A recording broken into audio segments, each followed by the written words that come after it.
नाथ महाराज की जय। जगद्गुरु तुकाराम महाराज की जय। करुणामयी गुरुप्रिया गुरुवा माता की जय। परमहंस सद्गुरु बाळकृष्ण महाराज की जय।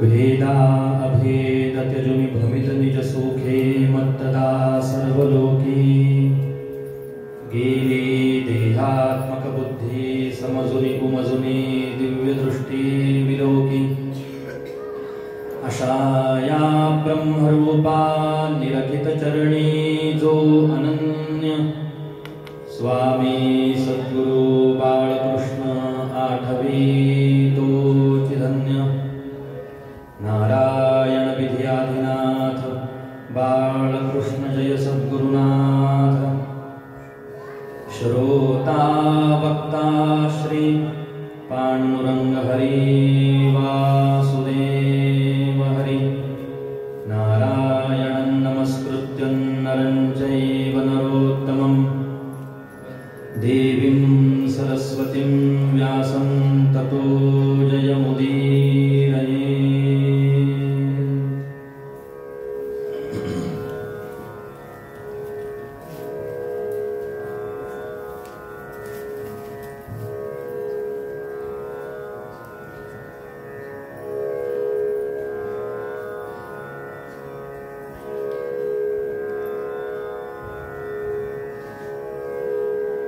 कुठेही बसावे कुठेही फिरावे रहावे कसेही काहीही खावे नसे जास मज्जाव कोठे गदाही स्मरा हो स्मरा बाळकृष्ण सदाही।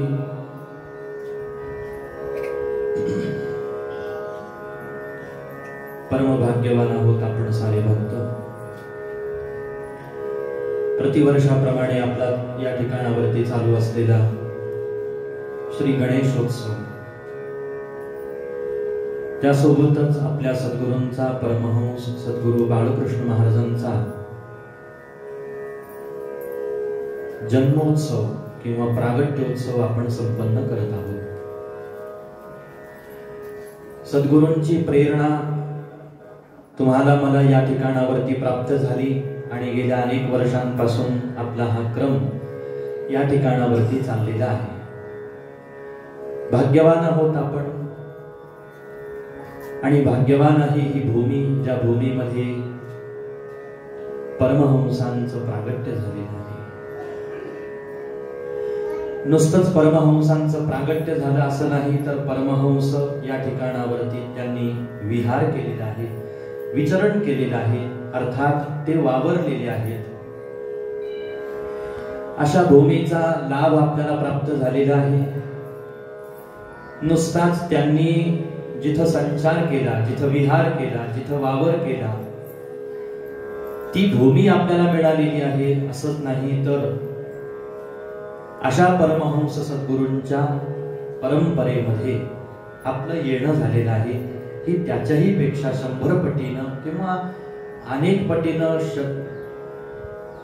हजारो पटीनं म्हणता येईल आपल्याला ही भाग्याची गोष्ट आहे। परमहंस या जगतामध्ये विरळे आहेत। परमहंस वृत्तीनं दिसणारे महात्मे विरळ असतात। अशा परमहंसांच्या परंपरेमध्ये तुमचं माझं येणं झालेलं आहे, तुम्ही मी आलेलो आहोत ही भाग्याची गोष्ट आहे। काहीतरी संचित काहीतरी पुण्यकर्म आपल्याकडून घडलेलं असेल किंवा भगवंताची अकारण कृपा आपल्यावरती झालेली असेल की तुम्हाला मला रोज आपण त्यांचे शरणागत असल्या कारणाने रोज त्यांचं दर्शन घडतं, रोज आपण त्यांना पाहतो आणि रोज त्यांच्या परमहंस या नामाचा आपण उच्चार करतो, त्यांच्या बाळकृष्ण या नामाचा आपण उच्चार करतो। यासाठी आपण सारेजण भाग्यवान आहोत.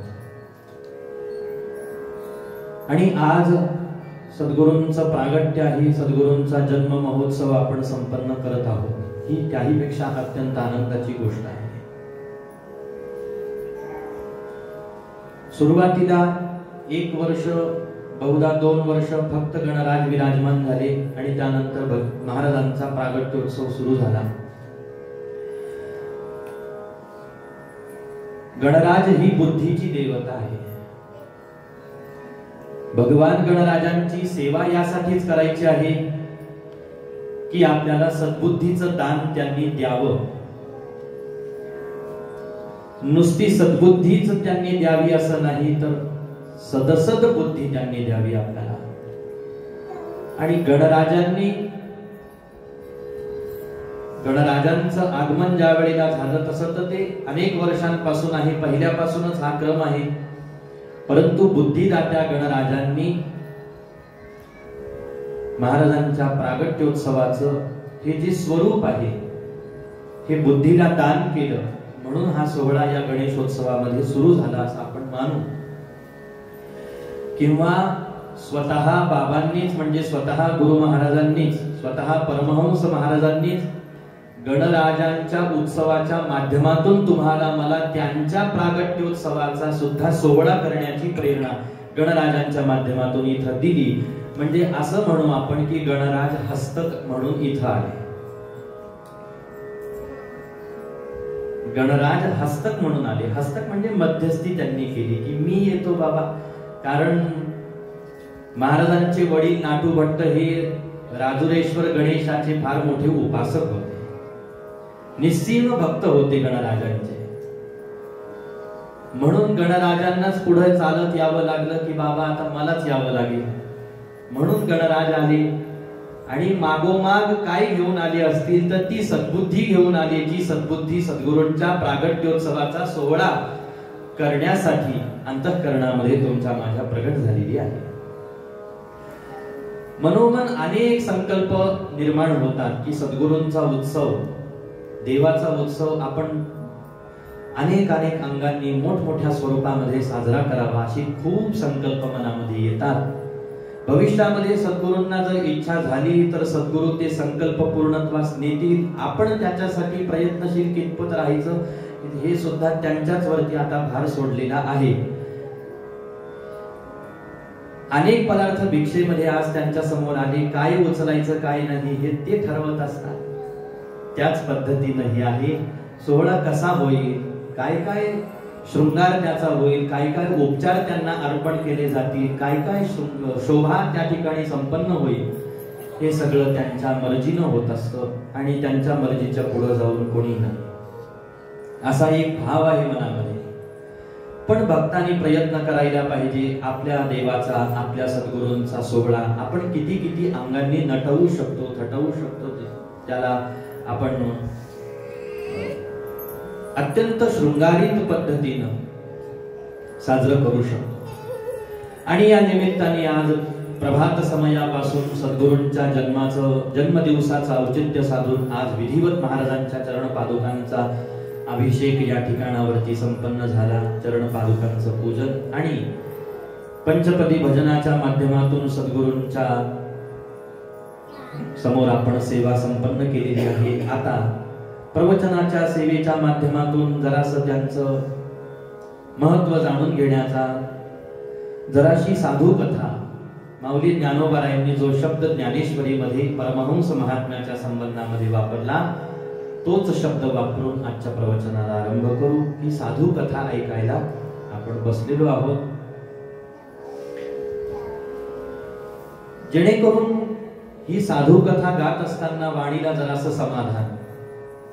भगवंताने ज्या वेळेला राजसी तामसी व्यक्तींचे गुणवर्णन केले गीतेमध्ये, त्यावेळेला भगवंतांना जरासं अंतःकरण विचलित झाल्यासारखं झालं. हा आरोप आपण देवावर लावू. मला काय माहिती भगवंत विचलित होत असतात की नाही होत असतात. शास्त्र तर म्हणतात ते परब्रह्म तत्व आहे, त्याच्यावरती कशाची बाधा होत नसते. हे सगळे संकल्प विकल्प, सुख दुःख, उद्वेग, मनस्ताप, चिंता, द्वेष, काळजी, ईर्ष्या इत्यादी जे मनाचे बुद्धीचे गुणधर्म आहेत हे सगळे जीवभावामध्ये लागू होतात, ब्रह्मभावामध्ये ते लागू होत नसतात असं शास्त्र त्या भगवंताच्या संबंधामध्ये सांगतं, संत तत्वाच्या संबंधामध्ये सांगतं. पण तरी सुद्धा त्या साधूच्या कथेच्या गायनाने श्रवणाने चित्ताला समाधान प्राप्त होतं, हे देवाला सुचवायचं होतं. म्हणून काही काही आरोप देवही स्वतः लावून घेतात. जांबुवंताकडे जायचं असेल, जांबुवंती सोबत विवाह करायला, म्हणून चमंतक मण्याच्या चोरीचा आळ देवाने लावून घेतला असेल. पुराण सांगतं भगवंतानी चतुर्थीचा कुठला चंद्र पाहिला, चंद्र पाहिला. असं म्हणतात की तो चंद्र पाहू नये, पाहिला तर काय होतं, पाहणाऱ्याला कलंक लागतो. आणि भगवंतानी तो चंद्र पाहिला, त्यांना कलंक लागला, म्हणून आरोप आला असं म्हणू आपण की आरोप लावून घेतला भगवंतानी. तर त्याच पद्धतीनं आपल्याही अंतःकरणाला, वाणीला, चित्ताला समाधान हे अशाच परमहंसांच्या दर्शनाने प्राप्त होत असतं. हे सूत्र आहे. परमहंस साधूच्या दर्शनाने, परमहंस साधूच्या सेवेने, परमहंस साधूच्या सहवासाने, परमहंस साधूच्या कथेच्या गायनाने, परमहंस साधूची कथा ऐकल्याने चित्ताला समाधान प्राप्त होत असतं. भगवंतानी सुद्धा ज्या साधू कथेचा आश्रय घेतला तीच साधू कथा आपण ऐकत आहोत. या चातुर्मासाच्या पौर्णिमेच्या प्रवचनासाठी गुरु महाराजांनी जीवनमुक्त महापुरुषाचे लक्षण काय असतात हा विषय निवडलेला आहे. त्याचं पहिलं पुष्प जे आहे ते श्रावण पौर्णिमेला म्हणजे राखी पौर्णिमेला संपन्न झालं. त्याच्यामध्ये जीवनमुक्त महापुरुषाचे लक्षण या वर्षी आपण उचललेत असं सांगून बाबांनी या विषयाची केवळ नुसती प्रस्तावना त्या प्रवचनामध्ये मांडली. कारण हा विषय तसं पाहिला गेलं तर सखोल आहे. हा केवळ माझ्यासारख्या सामान्य जीवासाठी सखोल आहे असं नाही. हा परमहंस साधूच्या कथेचा विषय वेदादी शास्त्रांकरता सुद्धा सखोल आहे. भगवंत स्वतःच चरित्र अत्यंत सहज एखाद्या वेळेला वर्णन करून सांगतील, पण साधू कथा भगवंत अत्यंत सावधानतेने वर्णन करतात. याला कारण एकच मानता येईल की भगवंताचं अलौकिकत्व भगवंत राखून ठेवत असतात. त्याच्यामुळे भगवंतांचं चरित्र वर्णन करण्यात ना भगवंतांना भीडभाड आहे, ना भगवंताचं चरित्र गायन करणाऱ्या वक्त्याला काही भीडभाड आहे. कारण ते शेवटी अलौकिकत्व प्रगट आहे महाराज. पण साधू कथेच्या संबंधामध्ये असं आहे की ते सामान्य माणसाप्रमाणे या मृत्यू लोकामध्ये वावर करत असतात ना, दोन भूमिका ते वठवत असतात ना, म्हणून त्यांच्या चरित्रा संबंधामध्ये वर्णन करत असताना प्रत्येक शब्द, प्रत्येक पाऊल हे अत्यंत काळजीपूर्वक, सावधानपूर्वक टाकावं लागतं. कारण एका परमहंस साधूची कथा म्हणजे समग्र वेदादी शास्त्रांचा एकत्रित सिद्धांत आहे. एका परमहंस साधूची कथा, एका परमहंस साधूचं जीवन आणि एका जीवनमुक्त महापुरुषाची लक्षणं म्हणजे सगळ्या वेदशास्त्र पुराणादिकांचा सार आहे. आता विचार करा, साधूचं चरित्र किती गंभीरतापूर्वक, किती सावधानपूर्वक आपल्याला गाणं आणि ऐकणं गरजेचं आहे. आणि त्या संबंधामध्ये पिशाच्या परी वृत्ती दावी जनाला, परी अंतरी ज्ञान भानू उदेला, जयाची लीला नकळेची कोडा, नमस्कार माझा बाळकृष्ण प्रभूला, असं वर्णन केलं. या श्लोकाला अनुसरून चिंतन केलं गेलं. आज आपण त्याच संबंधातला कुठेही बसावे, कुठेही फिरावे, राहावे कसेही, काहीही खावे, नसे जास मज्जाव कोठे कदाही. मज्जाव म्हणजे काय? मज्जाव म्हणजे विरोध, अडथळा किंवा बंधन.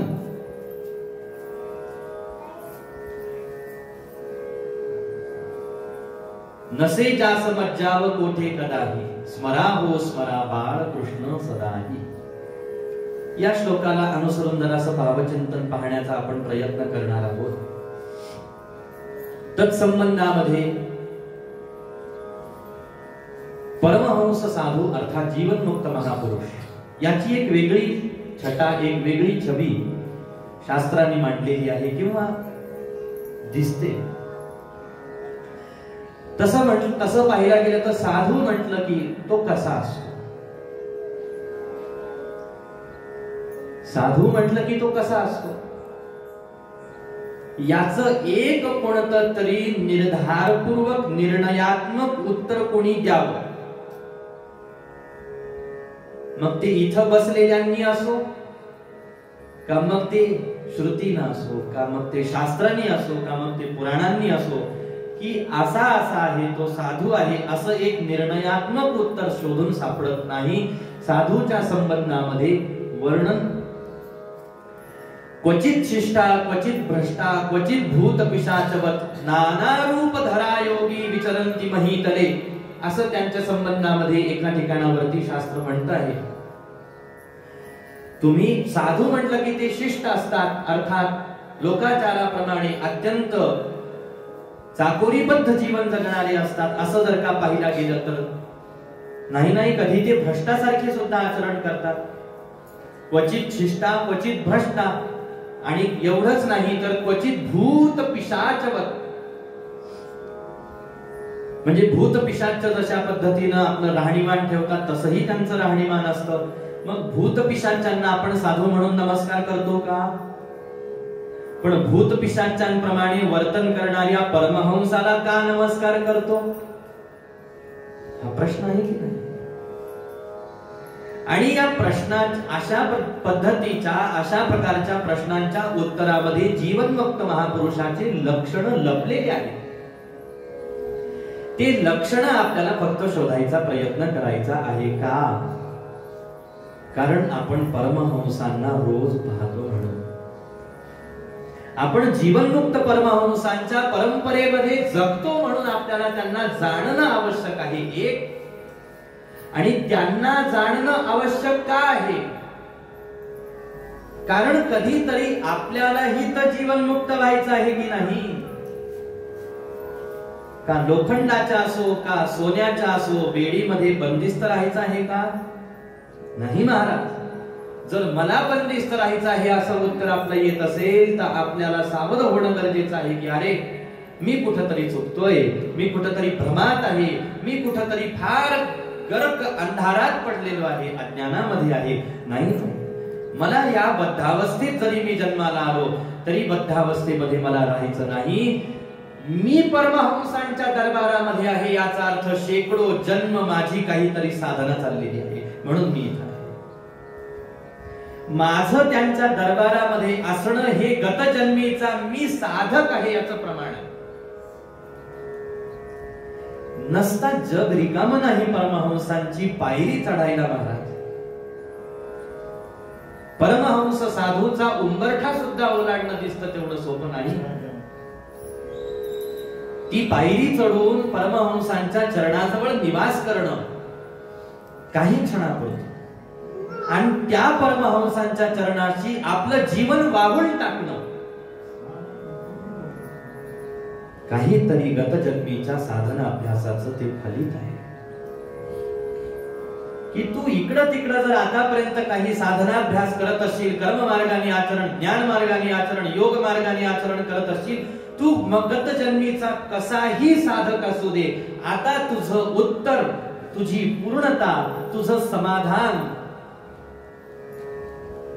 हे परमहंसांच्या चरणाजवळ आहे इथे.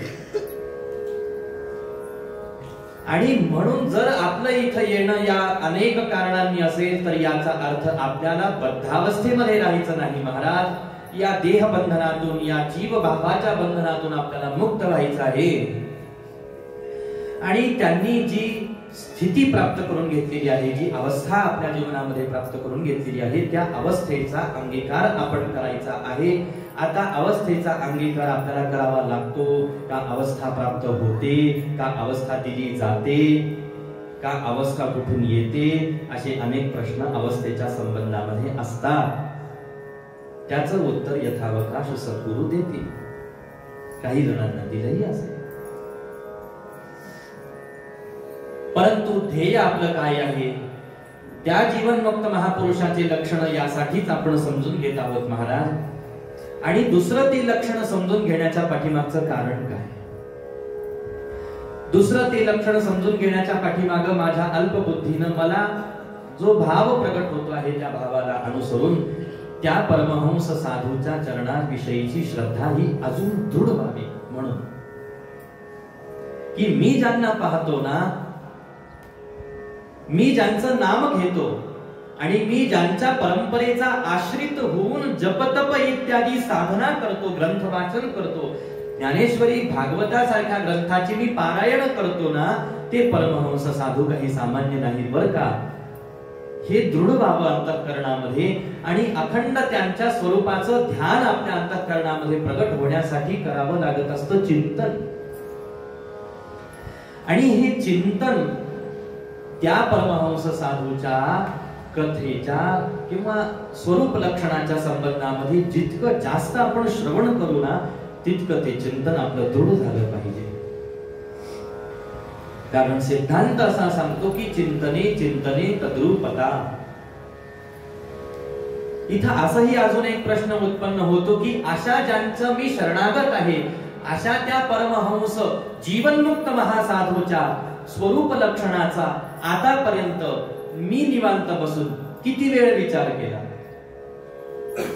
माझी बुद्धी मी त्यांच्या स्वरूपाकडे किती एकाग्र होईल याच्यासाठी मी किती प्रयत्न केला, असाही स्फुट प्रश्न, सूक्ष्म प्रश्न याच्यामधून प्रगट होतो. हा ज्याचा त्याचा विषय आहे, ही मुख्य धारा नाही आपली. पण हा प्रश्न उत्पन्न झाला पाहिजे. त्याच्याशिवाय स्वरूप लक्षणाकडे आपली चित्तवृत्ती ओढ घेत नसते. ते कशी आहेत अगोदर ही समजून घेण्याची जिज्ञासा, त्या जिज्ञासेपोटी त्यांच्या स्वरूप लक्षणा संबंधामध्ये शास्त्र ग्रंथ जे सांगतात त्याचा मागोवा घेत त्याचं श्रवण, आणि त्याचं श्रवण करत असताना त्याचं अखंड चिंतन, असा हा क्रम आपण एका दृष्टीनं मानू शकू. क्वचित शिष्टा क्वचित भ्रष्टा क्वचित भूत पिशाचवत नाना रूप धरा योगी विचरंती महीतले, असा असा जो असतो तो साधू असतो. या अंतिम निर्णयापर्यंत कुणाचीही बुद्धी जाऊ शकत नाही महाराज. ज्याच्यावरती भगवंताची परमहंसांची कृपा झाली त्याच्या बुद्धीला हे ठाम कळतं, मी साधूच्या समोर आहे, मी साधूचा अंकित आहे, मी साधूचा शरणागत आहे, असा भाव. आणि मग लोकाचारामध्ये वर्तन करणारे साधू, मग त्याच्यामध्ये ज्ञानोबाराय आहेत, तुकोबाराय आहेत, नाथ बाबा आहेत. गृहस्थाश्रमामध्ये राहून कशा पद्धतीनं परमार्थ साधन करायला पाहिजे हे पाहावं. ज्ञानोबाराय तर संन्यस्त वृत्तीनंच राहिले. ते बालपणापासूनच संन्यस्त वृत्तीनं होते. त्यांचं काम झाल्याबरोबर 16व्या वर्षी ते समाधीस्थ होण्यासाठी तत्पर झालेलेही होते. उर्वरित राहिलेलं आयुष्य सद्गुरूंच्या आग्रहाखातर ज्ञानोबाराय राहिले. पण या जसं तुमचं माझं सामान्य गृहस्थाश्रमी व्यक्तीचं जीवन असतं, असंच गृहस्थाश्रमामध्ये तंतोतंत राहणं, मग ते जगद्गुरु तुकोबारायांचं असो, ते गोरोबा काकांचं असो, मग ते सावता बाबांचं असो, मग ते सेना महाराजांचं असो, का मग ते नाथ बाबांचं असो. धर्मपत्नी आहे, लेकरबाळ आहे, घरदार आहे, सगळं आहे.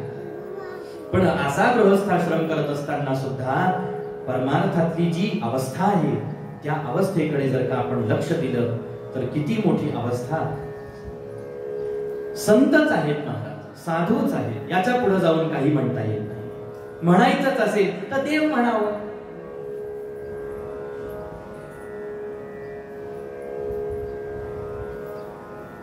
म्हणून एक तशा पद्धतीने राहणारे संत साधू जसे हे इत्यादी संत ज्यांचे आपण नाव घेतलेले आहे, आणि एक आपले सद्गुरू, एक आपले परमहंस महाराज. भागवतामध्ये आपण भरतजी महाराजांचं जड भरतांचं चरित्र पाहतो. तिसऱ्या जन्मामध्ये भरतजी महाराज ज्या वेळेला जन्माला आले त्यावेळेला कसे राहिले, अशीच पिशाच्च्या परिवृत्ती दावी जनाला, ही पिशाच्य वृत्ती धारण करून राहिले. भगवान दत्तात्रेय आपलं इच्छित कार्य संपन्न झाल्यानंतर कोणती अवस्था धारण करून राहिली? म्हणूनच तर त्यांना अवधूत असं म्हणतात. एवढे मोठे भगवान दत्तात्रेय किंवा अवधूत महाराज, यदुराजा त्यांना धुळीमध्ये लोळत पडलेलं पाहतोय. पण धुळीमध्ये लोळत पडलेलं पाहत असताना सुद्धा यदुराजाचं काहीतरी श्रवण असेल म्हणून यदुराजाच्या अंतःकरणाला ही जाणीव झाली आणि यदुराजा जवळ जाऊन नमस्कार करून विचारतो की तुम्ही कोण आहात? या तुम्ही धुळीत पडलेले सामान्य वेड्यासारखे जरी दिसत असला तरी माझं अंतःकरण मला सांगताय की तुम्ही वेडे नाही. असं म्हणतात की ती जी कस्तुरी असते, हरणाच्या बेंबीतून जी कस्तुरी प्राप्त होते, किंवा ती एखाद्या उकिरड्यामध्ये कितीही खोलवर दाबून ठेवली, जिथं सगळा कचरा घाण पडलेली आहे, त्या कचऱ्यामध्ये जिथं त्याचा दुर्गंध सगळीकडे पसरतो आहे, तिथं जरी ती पुरवून ठेवली तरी सुद्धा तिचा सुगंध एवढा आहे की ती उकिरड्यावरती टाकून सुद्धा तिचा तो सुगंध काही मावळत नाही. तसंच या जीवनमुक्त महापुरुषाच्या परमहंस साधूच्या संबंधामध्ये वर्णन केलेलं आहे की आता ते परमहंस अवस्थेला प्राप्त झालेले असताना काय पाहतात, कसे पाहतात, काय बोलतात, काय ऐकतात, कसे चालतात, हे पाहून आपण त्यांची अवस्था ठरवू शकत नाही.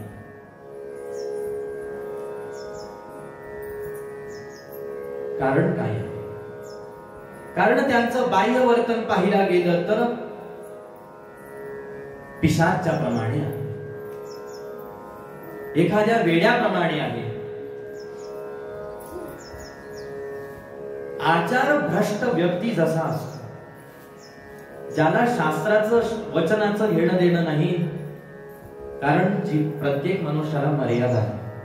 पहिली मर्यादा शास्त्र मर्यादा, दुसरी मर्यादा समाज मर्यादा. शास्त्राचीच मर्यादा समाजाला लागू होते, पण तरी सुद्धा शास्त्र मर्यादा, समाज मर्यादा प्रत्येकाला लागू होतात. मग शास्त्र म्हणतं त्या पद्धतीनं त्या मर्यादेमध्ये आपल्याला राहावं लागतं, किंबहुना आपण राहिलं पाहिजे. हे बंधनकारक आहे बरं का आपल्याला. नाही, माझे गुरु महाराज तर पिशाच्या प्रमाणे वर्तन करतात, त्यांनी शास्त्राचं बंधन सोडलं तर मी शास्त्राच्या बंधनामध्ये कसं राहू, असं म्हणून जर का आपण नको ते पाऊल उचललं तर मात्र आपल्याकडून निषिद्धाचरणाचा फार मोठा दोष आपल्याला लागण्याची शक्यता असते. हा दोष त्या परमहंस साधूला लागू होत नसतो, असं त्यांच्या संबंधामध्ये वर्णन केलं. का केलं ते आपण पाहू. परंतु लक्षात घ्या, अशा पद्धतीनं ते पिशाच्या प्रमाणे राहत असताना त्यांच्याकडे जर का पाहिलं तर पाहणाऱ्याला सटकन लक्षात येत नाही की हे परमहंस असतील, हे साधू असतील, हे ब्रह्मानुभूती संपन्न महात्मे असतील, हे जीवनमुक्त आहे, असं लक्षात येत नाही. कारण अत्यंत वेडा, मूर्ख, आचारभ्रष्ट व्यक्तीचं आचरण आणि जीवनमुक्त महापुरुषाचं आचरण अगदी सारखं असतं. अगदी सारखं असतं. ज्याला शास्त्रावरती श्रद्धा नाही, ज्याला शास्त्र वचनाची मर्यादा ज्याला मान्य नाही, त्या व्यक्तीचं जीवन पाहावं. अमंगल जीवन आहे. अमंगल या शब्दावरून अजून एक सूत्र स्मरण झालं. श्रावण मासामध्ये रोज त्याचा पाठ झाल्यामुळे ते अजून लक्षात आहे. भगवान शंकरांच्या संबंधामध्ये वर्णन केलं. अमंगल्यम शीलम तव भवतु नामैव मखिलम तथापि स्मरतॄणाम वरद परमं मंगलमसि. भगवान शंकरा, आता भगवान शंकरांचं तर परब्रह्म स्वरूपच आहे महाराज. ते तर महान त्रिदेवतांपैकी एक परमदैवत आहे, पण त्यांच्या संबंधामध्ये सुद्धा हेच अमंगल वर्तन जगाला दिसतं. कस काय दिसतं? देव आहेत ना, भगवंत आहेत ना, मग त्यांनी कसं राहिला पाहिजे. पहा ना आमचे प्रभू रामचंद्र कसे शास्त्र मर्यादेमध्ये राहतात. पहा ना आमचे प्रभू रामचंद्र शास्त्रवचन पूर्तीसाठी, शास्त्राज्ञ पालनासाठी, आई वडिलांच्या इच्छेसाठी किती कष्ट सोसतात. आणि हे भगवान शंकर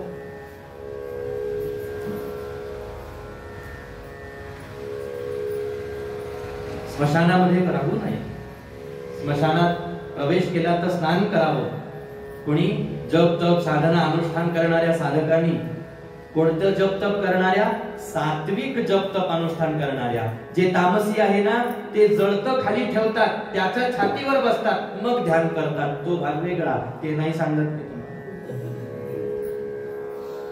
आपण सात्विक उपासक आहोत. पण पहा ना ते भगवान शंकर कसे अमंगल वेश धारण करून राहतात. किती मलिन शरीर आहे त्यांचं. चिताभस्म अंगाला लावलं. आपली हिम्मत होते का चिताभस्म लावायची? आपण बाजारातली वडी बोटावर फिरवतो, लावून मोकळं, ते पण पूजेपुरतं.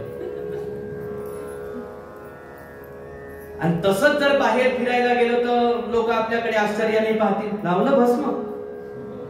म्हणजे याचा अर्थ भस्म लावणं याचा अर्थ काय आहे? थोडं बाजूला जातो एक मिनिटासाठी. भस्म लावणं याचा अर्थ काय आहे? अंतःकरणाने स्वीकार केलेल्या या मायोपाधीला किंवा या संसार प्रपंचावरती, सरळ शब्दात संसार प्रपंचावर तुळशी पत्र ठेवणे म्हणजे भस्म लावणे. भस्म लावलं असं म्हणतात. तेवढी भीती आपल्याला असते म्हणून आपण लोकांच्या समोर जाऊन भस्म वगैरे नाही, पूजेपुरतं लावलं आपलं, ते तेवढ्याच वेळ राहतं, ते नंतर उडून जातं, पुसून जातं वगैरे वगैरे. किती अमंगल महाराज. चिता भस्म लावतात, स्मशानात राहतात, रुंडमाळा गळ्यामध्ये घालतात. म्हणजे मरून पडलेले जे सांगाडे आहेत लोकांचे, किंवा जे काय म्हणतात कवटी, त्याची माळ तयार करून गळ्यामध्ये धारण करतात. आपण पवित्राती पवित्र तुळशीची माळ, पवित्राती पवित्र रुद्राक्षाची माळ, कमलाक्षाची माळ, स्फटिकाची माळ, मोत्याची माळ, अजून कोणतं बाकी राहिले का म्हणे, अशा माळा घालतो महाराज. ते रुंड माळा गळ्यामध्ये धारण करून बसले. अमंगल्यम शीलम तव भवतु नामैव मखिलम. पण नुसतं एक वेळेला शिव म्हणावं महाराज, तर जन्मोजन्मीचं अमंगलता नाश होऊन त्याचं जीवन मांगल्याने भरून जातं. हेच परमहंसाचं स्वरूप. हेच परमहंसाच्या या अंतःकरण अवस्थेचं दर्शन असतं. तथापि स्मर्तॄणाम वरद परमं मंगलमसी. पण अशा अमंगल वेशधारी भगवान सांब सदाशिवांच्या केवळ स्मरणाने मांगल्य जीवनामध्ये प्राप्त होतं महाराज. म्हणून शिव सुद्धा परमहंसच आहे.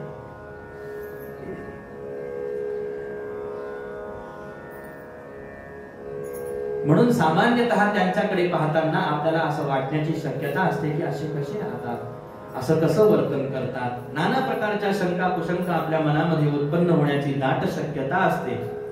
कारण आपण सामान्य बुद्धीने विचार करणारी माणसं असतो.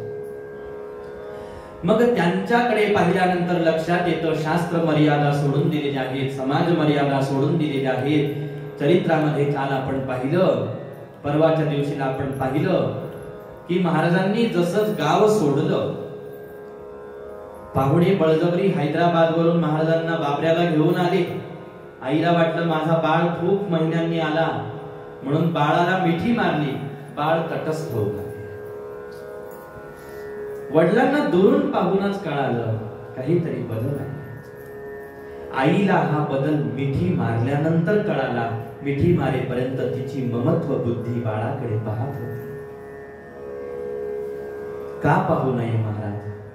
आपल्याला झालेल्या सामान्य बाळावर आपलं एवढं प्रेम असतं, जिच्या उदरी साक्षात परमहंसावतारी महात्मा प्रगट झालेला आहे. त्याची चर्या कशी असेल, त्याचं दिसणं कसं असेल, आणि त्याला जन्म देणारी माता कशी पाहत असेल त्यांच्याकडे. आणि मग आईच्याही लक्षात आलं की आपला बाळ तटस्थ आहे. कितीही निष्ठुर मनुष्य असू दे, पण प्रेम, ममता, वात्सल्य हे त्या मनुष्याला एक प्रकारे द्रवीभूत केल्याशिवाय राहत नाही. आपण त्याला सामान्य भाषेमध्ये पगळणं असं म्हणतो. समोरच्याने आपल्याशी दोन प्रेमाचे शब्द बोलले की आपण लगेच वाहून जातो. पण हे वाहन नाही, ही स्थिरता, ही स्थैर्य, ही धैर्य. आणि मग महाराज ज्या वेळेला आले, सुरुवातीला स्नान आहे, संध्या आहे, गायत्री जप आहे. सामान्य मनुष्य सहजासहजी करू शकत नाही असे गायत्रीचे पुरस्करण महाराजांनी केले. एक पुरस्करण पहिलं ज्या वेळेला महाराजांचा 18 ते 20 या वयोगटामध्ये असताना गणनांतर योग होता, त्यावेळेला विद्यागुरूंनी सांगितल्याप्रमाणे गायत्री पुरस्करण घडलं. दुसरं पुरस्करण ज्या वेळेला विवाहाचा विषय घरामध्ये सुरू झाला, महाराज म्हणतात, आई मला तीर्थयात्रेला जायचं. म्हणून महाराज तीर्थयात्रेला निघाले, काशीला गेले आणि तिथं पुरस्करण केलं गंगेच्या घाटावर. त्यानंतर वेदशास्त्रांचं पठण आहे, स्नान संध्या इत्यादी क्रम आहे, स्तोत्र मंत्र गायन आहे महाराज अत्यंत. पण जशीच महाराजांचा प्रवेश इथं झाला, महाराजांची वृत्ती बदलली असं चरित्रामध्ये स्पष्ट वर्णन आपण पाहतो. चरित्रकारांनी सुंदर वर्णन केलं. आसन वसन निघून गेलं म्हणतात त्यांचं. आता स्नान काय, संध्या काय, जप काय, पूजा काय, अहो हे सगळं तर बाजूला. 2 मिनिटं त्यांनी मांडी घालून आसनावर बसून तर दाखवावं, अजिबात नाही. बसणं सुद्धा आता बाजूला सोडा, धड कपडा तरी अंगावर घालावा. नाही महाराज, तोही धारण केला नाही किंवा तोही राहिला नाही. आणि तसेच त्या पिशाच वृत्तीला ते विचरण करताना दिसले. आणि मग ज्या वेळेला त्यांना असं शहरामधून फिरताना पाहिलं, पळताना पाहिलं, दुकानातल्या वस्तू इकडून तिकडं फेकताना पाहिलं, त्यावेळेला मग माणसांना असं वाटलं, हा कोणीतरी आपल्या शहरामध्ये वेडा पिसा मनुष्य आला. पिसा रे पिसा आधी लोकास वाटे, पथी चालता तो जना भीती वाटे. पण जसा जसा जसा जसा सहवास घडायला लागला, तसं तसं कळायला लागलं. पथी चालता तो जना भीती वाटे, चमत्कार जेव्हा कळे तो जनाला, मग नमस्कार व्हावे करीती तयाला.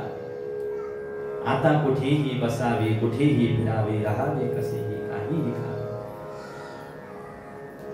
पण इथंच आपल्याला त्यांचं लक्षण समजून घ्यायचं आहे की ज्या वेळेला असं ते दिसतं, असं त्याचं वर्तन दिसतं, हे वर्तन का आहे हा एक प्रश्न असतो.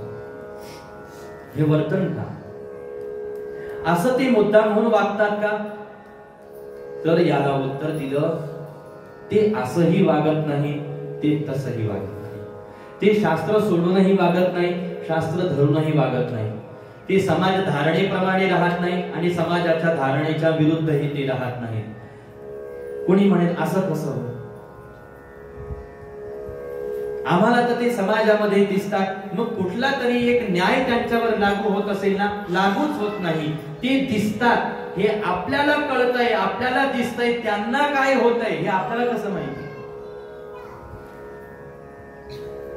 तर त्यांना हे ते सोडतही नाही, ते धरतही नाही, ते करतही नाही आणि ते न करते सुद्धा किंवा अकर्ते सुद्धा राहत नाही. ते काहीच करत नाहीत महाराज. मग त्यांनी हे केलं, ते केलं, असं केलं, तसं केलं, हा आपण त्या परब्रह्म तत्वावरती आरोप लावतो. जसा तसंच परमहंस महात्म्यांच्या संबंधामध्ये सुद्धा असे आरोप लावले जातात. मुळामध्ये मग ते हे सगळं कसं घडतं, याला कारण एकच आहे महाराज. ते असं कसं करतात? ते करत नाही. आपण आपल्याला दिसतंय ते करताय. त्यांची वृत्ती कुठे आहे? त्यांची वृत्ती तर ब्रह्माकार झालेली आहे. त्वं सर्वभूत हृदयं मुनिमानतोस्मी. वेदव्यासजी महाराज पाहतात की माझा शुक दिगंबर अवस्थेमध्ये सरोवरामध्ये स्नान करणाऱ्या तरुण मुलींच्या समोरून चाललेला आहे. तरुण मुली त्याला पाहून लाजत नाहीत. मला माझ्यासारख्या वृद्ध पुरुषाला पाहून लाजतात. त्याला कारण काय? याला कारण एकच आहे. मला सामान्य दर्शन होत आहे. स्त्री आहे, स्त्रीचा देह, पुरुषाचा देह, वेडा लहान मोठा, ज्ञानी अज्ञानी, वेडा शहाणा, हा भेद माझ्या डोळ्याला आहे. त्यांना काय दिसत आहे? त्वं सर्वभूत हृदयं मुनिमानतोस्मी. त्यांना तर सर्वत्र आत्मस्वरूपाची प्रचिती येते आहे म्हणा, किंवा भगवत स्वरूपाचं दर्शन होत आहे असा त्याचा अर्थ आहे. मग काय? मग ते कोणत्याही वस्तूकडे पाहत असतील तरी सुद्धा, कोणत्याही वस्तूला स्पर्श करत असतील सुद्धा, कोणत्याही वस्तूचा अंगीकार करत असतील सुद्धा, ते ब्रह्मभावाने करतात. आणि ब्रह्मभावाने सगळ्या क्रिया त्यांच्या होत असल्यामुळेच ते जे पिशाच्या प्रमाणे वर्तन करतात किंवा शास्त्रबाह्य वर्तन करतात असं आपल्याला वाटतं. असं वर्तन जर आपण देहभावाच्या अवस्थेमध्ये केलं तर आपल्याला दोष लागतो. का दोष लागतो? याला कारण आपल्याला अजून अध्यात्म ज्ञानाचा बोधच झालेला नाही. आणि अध्यात्म ज्ञानाचा बोध झालेला नसताना मी शास्त्र सोडून वागेल, मी शास्त्र मर्यादा सोडून जीवन जगेल, असा जर एखाद्याने संकल्प केला तर पापाचरण त्याच्याकडून घडत असतं. त्यांच्याकडून का घडत नाही याचं ओघवतं उत्तर असं आहे की त्यांचा ब्रह्मभाव सर्वत्र त्या ठिकाणी पसरलेला आहे. आणि हा ब्रह्मभाव त्या ठिकाणी पसरलेला असल्याचा परिणाम त्यांना मी देह आहे याचं सुद्धा स्फुरण नाही किंवा स्मरण नाही किंवा भान नाही. त्यांच्या सर्व क्रिया या विदेहावस्थेमध्ये चाललेल्या आहेत. विदेहावस्थेमध्ये. आणि म्हणून त्यांच्या कर्माचं कर्तेपण त्यांना लागू शकत नाही, बाधू शकत नाही. आपल्याला जर हौसच असेल महाराज असं राहायची तर अगोदर आत्मानुभूती संपन्न करून घ्यावी लागते. आपल्याला जर फारच या सगळ्या विळख्यातून बंधनातून बाहेर पडायचं असेल ना तर तिरस्कारपूर्वक किंवा अश्रद्धापूर्वक शास्त्र मर्यादा सोडण्यापेक्षा शास्त्राज्ञा, गुरु आज्ञा, संत आज्ञा मान्य करून त्यानुसार आपलं आचरण ठेवून जीवनभर साधनेचा अभ्यास करून आनंदाने हसता हसता जीवन मुक्त अवस्था प्राप्त करून घ्यायची. मग काय धरायचं आणि काय सोडायचं हा प्रश्नच शिल्लक राहत नाही. जे सुटायचं ते कधीच सुटून गेलेलं असतं. आता काय बाकी राहिलेलं असतं? आता फक्त त्यांचा चालता फिरता बोलता देह तुम्हाला मला दिसत असतो. आणि असा त्यांचा देह बाह्यांगाने कितीही आचरण त्यांचं मलिन दिसत असलं तरी सुद्धा ते मलिन आहेत का? ते अशुद्ध आहेत का? नाही, ते अशुद्ध नाहीत महाराज, ते शुद्ध आहेत. शुद्ध चोखाळले स्फटिक जैसे. त्यांच्या शुद्धतेचा महिमा काय गायन करावा, त्यांची शुद्धता काय वर्णन करावी महाराज. भगवंत अर्जुनजी महाराजांना गीतेमध्ये म्हणतात त्याची शुद्धता कशी असते मी तुला सांगतो, त्याचं स्थैर्य कसं असतं हे मी तुला सांगतो. स्थैर्य याचा अर्थ आपण पाहू महाराज, पण अगोदर त्याची शुद्धता का पाहिजे आहे बरं? कारण ते मलिन दिसतात म्हणून. मलिन दिसतात म्हणून ते मलिन आहेत असं नाही. अमंगल वर्तन दिसत आहेत म्हणून ते अमंगल आहेत असं नाही. ते शिव आहे. शिव या शब्दाचा अर्थ शुद्ध, शिव या शब्दाचा अर्थ मंगलात मंगल, शिव या शब्दाचा अर्थ पवित्र. म्हणून ते शिव आहेत. त्यांची पवित्रता कशी आहे? भगवंत म्हणतात का रत्नाचे दळवाडे जैसे सबाह्य चोखडे आत बाहेरी एके पाडे सूर्य जैसा. दृष्टांत दिला माऊली ज्ञानोबा यांनी. रत्नाचं अंग, एखादं रत्न असतं, त्या रत्नाचं अंग जसं अंतर्बाह्य चोख म्हणजे शुद्ध आहे, ते आतूनही तितकं स्वच्छ, निर्मळ, शुद्ध आहे. आणि बाहेरून पाहावं त्याची चकाकी कशी आहे, तितकीच शुद्ध, तितकीच निर्मळ, पवित्र, स्वच्छ. आता याच्यामध्ये सुद्धा बरं का स्वच्छता वेगळी, निर्मळता वेगळी, पवित्रता वेगळी, शुद्धता वेगळी.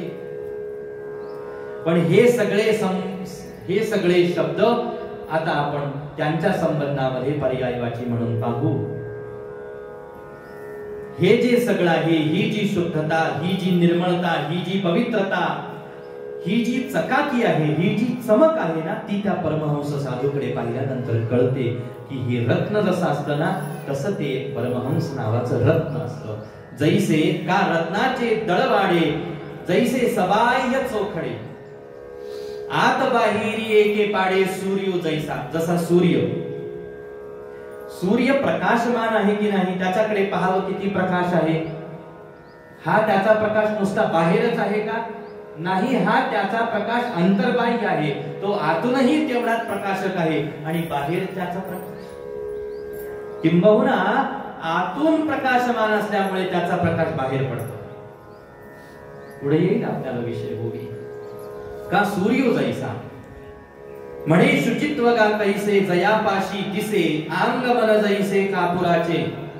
भगवंत म्हणतात कापुराप्रमाणे ज्याचं अंतर्बाह्य अंतःकरण अवस्था जी शुद्धाती शुद्ध झालेली आहे, कापूर आत बाहेर शुद्ध, तसं त्याची अंतःकरणाची अवस्था शुचिता शुद्धता ही महाराज. ही शुद्धता कशी प्राप्त झाली? याला उत्तर दिलं बाहेरी कर्मे क्षाळला भीतरी ज्ञाने उजळला इही दोही परी आला पाखाळा एका. अर्थात बाहेरी कर्मे क्षाळला. पहिली गोष्ट तर लक्षात घ्या, आपण क्रमाक्रमाने चाललो बरं का सुरुवातीपासून. अगोदर आपण पाहिलं की ते परमहंस पिशाच वृत्ती धारण करून राहतात. का राहतात? त्यांना नीट राहता येत नाही का? असं मी फार हिमतीनं शब्द वापरला, पण कळावं म्हणून वापरला. नीट याचा अर्थ काय? आसन वसन उठणं बसणं खाणं पिणं समाजाला शोभेल, शास्त्राला शोभेल, जरासं मर्यादेला शोभेल असं त्यांना करता येत नाही का? का नाही करा? राहा ना तुम्ही मर्यादे. यशोदाई साहेब भगवंताला म्हणतात कान्हा, उखळाला बांधण्याच्या लीलेमध्ये, कान्हा गप उभा राहा उखळाजवळ, मी तुला आता बांधून टाकते. बांध आई, मी उभा राहतो. दावा आणायला म्हणून गोठ्यामध्ये यशोदाई साहेब जातात, तर हे 2 बोट कमी राहतात प्रत्येक दावा आणल्यानंतर. आपण लीला सविस्तर ऐकतो. 2 बोट कमी राहतात, 2 बोट कमी राहतात, 2 बोट कमी राहतात. छोटीशी वीजभर कानोबाची कंबर उखळाला काही यशोदाई साहेबांकडून बांधली जात नाही. आपण ऐकतो गुरु महाराज सांगतात, यशोदाई साहेब कोपऱ्यापासून हात जोडतात, कान्हा बांधून घे ना बाबा स्वतःला. त्यांना जर बंदिस्त राहायचं असेल ना, तर त्यांच्या एवढं शास्त्राचं शुद्ध रीतीनं आचरण आपण प्रयत्न करून सुद्धा करू शकत नाही महाराज. याचं दर्शन करायचं असेल तर शिष्ट महापुरुषांकडे पाहावं. म्हणून अगोदर सांगितलं पहा ते ज्ञानोबा राय, आणि त्यांची शिष्टता त्यांच्या ज्ञानेश्वरीच्या एका एका ओवीतून झळकते. शास्त्राच्या संबंधाचा आदर ज्ञानोबारायांच्या ओवीतून झळकतो महाराज. त्यांना मर्यादा सोडून चालणं खपत नाही. ज्ञानोबाराय अत्यंत गंभीर महात्म्य आहे. ज्ञानियांचा राजा गुरु महाराव म्हणती ज्ञानदेव तुम्हाईसे. हे त्यांचं पद आहे. राजे आहेत ते या अध्यात्म पीठाचे,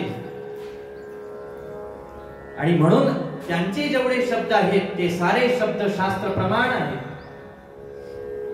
म्हणून सुरुवातीला सांगितलं शास्त्र मर्यादा काय असते, समाज मर्यादा काय असते, हे समाजाने साधूला सांगण्यापेक्षा समाजाने साधूकडून शिकावं शास्त्र काय असते.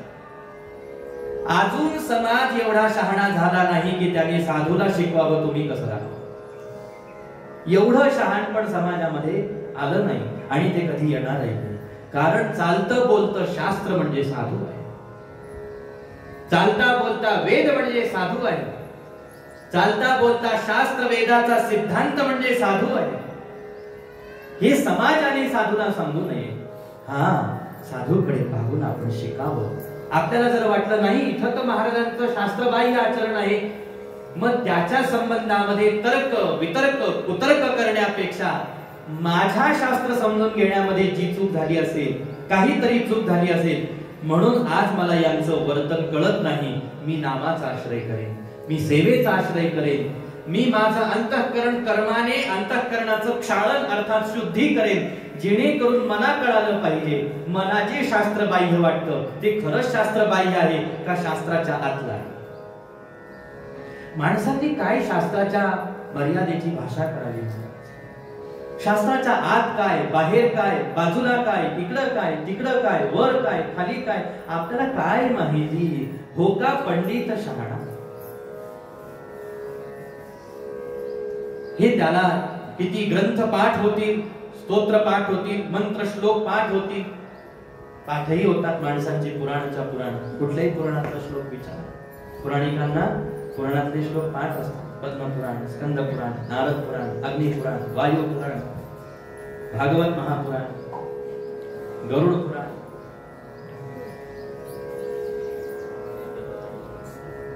मला नका विचारू.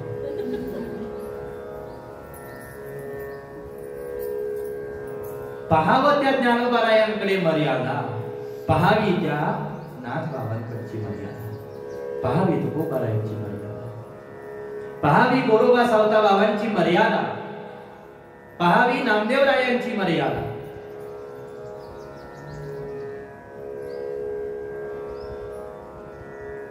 म्हणून आपण कसं त्यांना म्हणावं म्हणून आपण सांगू शकत नाही. कुठून बाजूला गेलो मी, कुठून तरी गेलोच असेल.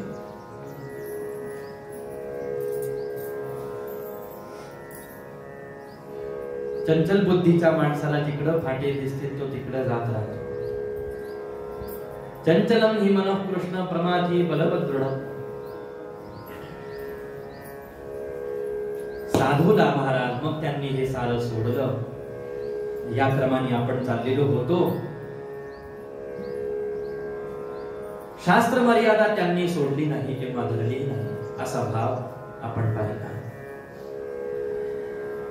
कशा पद्धतीनं ते या शुद्धतेपर्यंत गेले याचं उत्तर माऊली देतात. अंतरी कर्मे बाहेरी कर्मे क्षाळला, भीतरी ज्ञाने उजळला, ही दोही पर्यादा पाखाळा एका. रत्नाची जशी शुद्धता, कापुराची जशी शुद्धता, सूर्याचं जसं अंतर्बाह्य प्रकाशमान अवस्थारूप असणं, तसं त्या साधूचं अखंड अंतर्बाह्य शुद्धातिशुद्ध असणं. शुद्ध व्हायचं असेल ना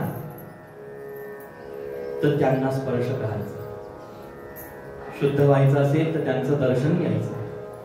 शुद्ध होण्यासाठी या भूमीमधले तीर्थ वाट पाहतात. कधी महात्मा आमच्या तीर्थामध्ये स्नानासाठी येतात. तीर्थी कुर्वन्ति तीर्थानी, सत्कर्मी कुर्वन्ति कर्माणी, सच्छास्त्री कुर्वन्ति शास्त्राणी. आलं पुन्हा शास्त्राचं वचन.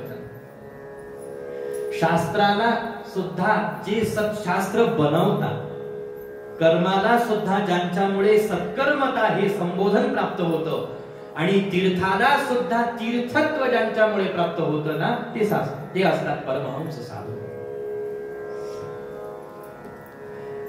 आणि हा आपण इथून बाजूला गेलो. आपण म्हणत होतो त्यांना नीट राहा ना.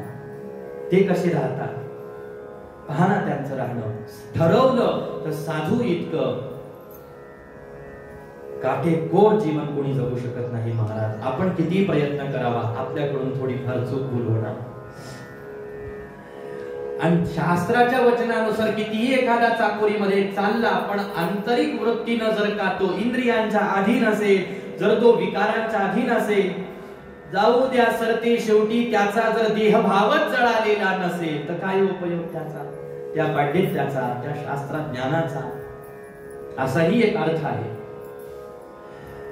पण इथं त्यांनी स्वेच्छावृत्ती अंगीकारलेली आहे. इथं त्यांना कोणी म्हणायचं नाही की तुम्ही महाराज अथर्वशीर्ष म्हणून, श्री सूक्त, पुरुष सूक्त म्हणून रोज देवाला अभिषेक घाला, रुद्राचा अभिषेक, रुद्र मंत्र म्हणून रोज महादेवाला अभिषेक करा, असं त्यांना आपण म्हणायची आवश्यकता नाही.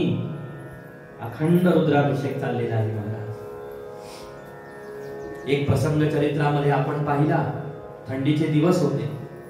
मध्यरात्रीच्या समयाला महाराज असे रस्त्यामधून चाललेले होते. एका सद्गृहस्थानी महाराजांना पाहिलं की अरे एवढी कडाक्याची थंडी पडली, आपले महाराज उघडेच फिरत आहेत. म्हणून त्याने काय केलं, उपरणं अंगावर घातलं त्यांच्या. महाराज थंडी खूप पडली, हे उपरणं अंगावरून पांघरलं. त्यांचाही किती सुंदर भाव महाराज.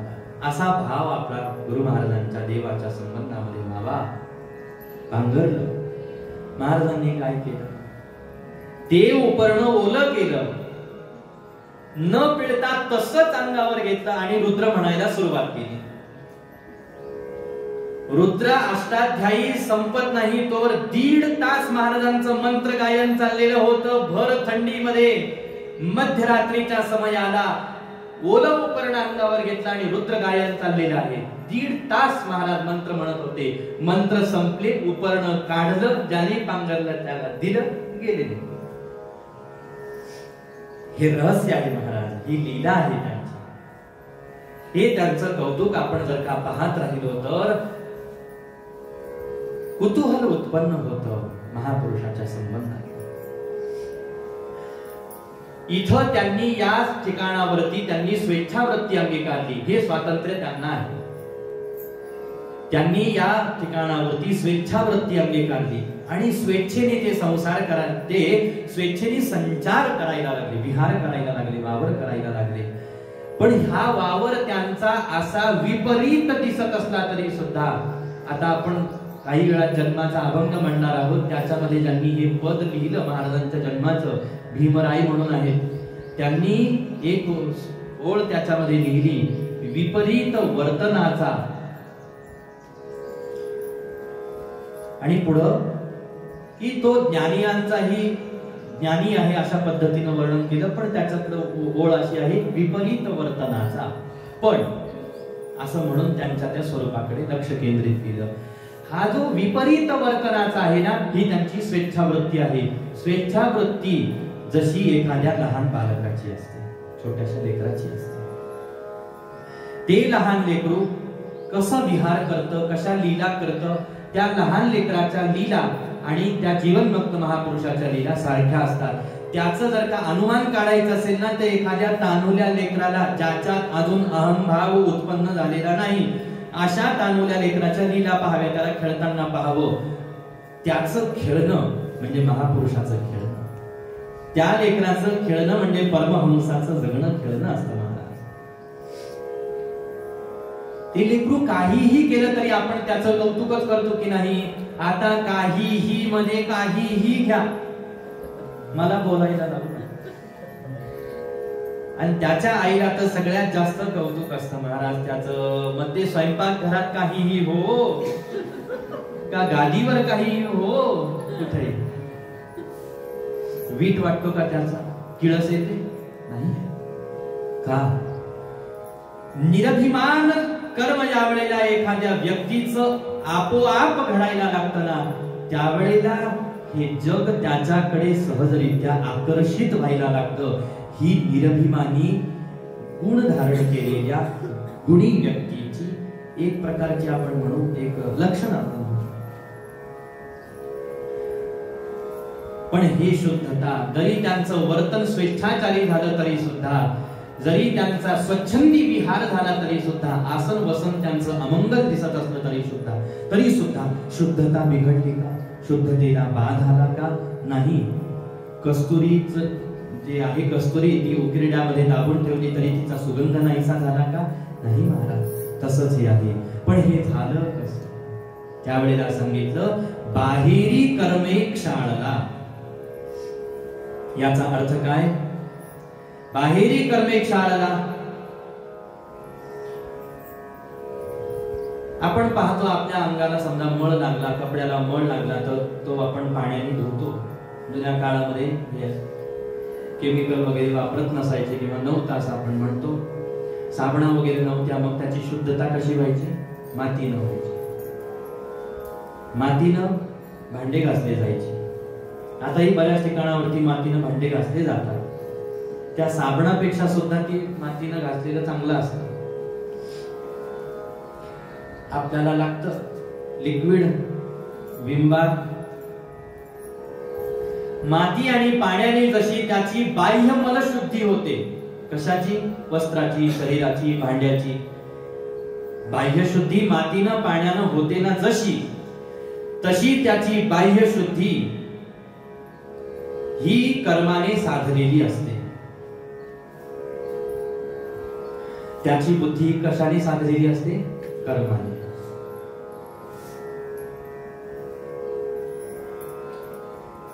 पुन्हा प्रश्न येतो, मग असं त्यांनी काय कर्म केलेलं असतं की ही बाह्य शुद्धी त्यांनी साधलेली असते. शुद्धीचे 2 प्रकार आहेत. इथं शुद्धीचे 2 प्रकार आहेत. बाहेरी कर्मे क्षाळला आणि भीतरी. बाहेरी भीतरी म्हणजे शुद्धीचे झाले दोन प्रकार, एक बाह्य शुद्धी, एक अंतःकरण शुद्धी. बाह्य शुद्धी कशी साधायची? सामान्यतः आपण रोज आंघोळ करतो, किंबहुना करायला पाहिजे. सामान्य सदाचार शिष्टाचारामध्ये ते मोडतं, पशुवत आचरणामध्ये. आंघोळ केल्याने बाह्य शुद्धी होते शरीराची, पण ही खरी शुद्धी जी बाह्य शुद्धी वेदादी शास्त्राने सांगितलेली आहे ती कर्माने होते. असं त्यांनी कोणतं कर्म केलेलं आहे? त्यांनी एकच कर्म केलं आणि त्या कर्माला म्हणतात श्री गुरु सेवा. कोणतं कर्म? श्री गुरु सेवा रूपी कर्म त्यांनी केलेलं आहे. आणि ही श्री गुरु सेवा रूपी कर्म अखंड, अविरत, अविरोध, अखंड, अनवच्छिन्न त्यांच्याकडून झाल्याचा परिणाम बाहेरी कर्मे क्षाळला. त्यांच्या शरीराची बाह्य शुद्धी ही साधल्या गेली. आता शुद्धी राहिली अंतःकरणाची. ही अंतःकरणाची शुद्धी कशी साधली गेली? अंतरी भीतरी ज्ञाने उजळला.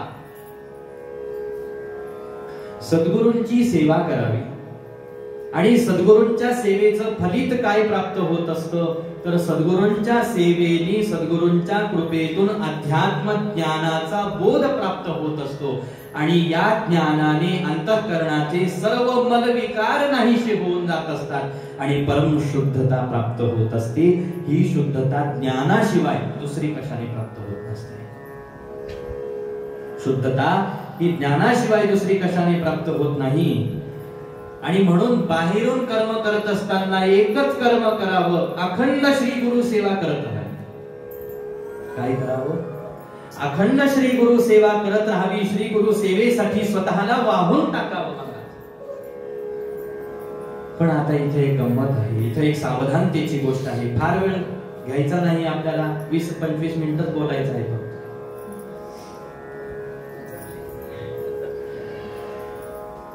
आपण जर का बाह्य शुद्धी साधण्यासाठी गुरु सेवेचं व्रत घेतलेलं असेल ना, आणि आपण जर गुरु सेवा करायला लागलेलो जरी असलो तरी सुद्धा मी आता पूर्ण शुद्ध झालो असं कोणी मानायचं नसतं. कारण काय? भगवंत म्हणतात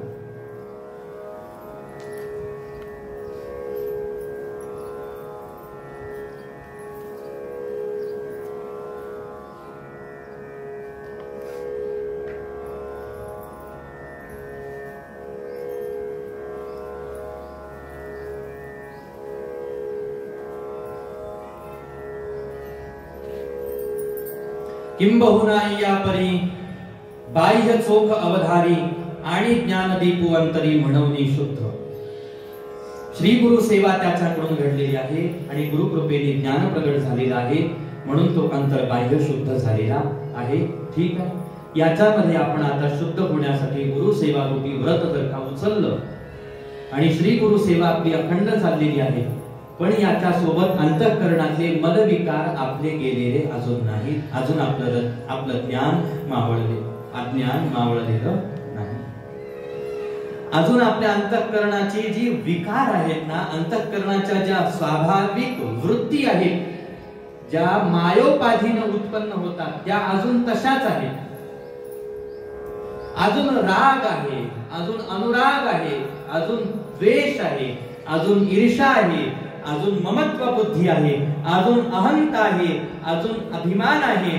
हे जोपर्यंत आहे तोपर्यंत पूर्ण शुद्धी साधलेली आहे असं म्हणता येत नसतं.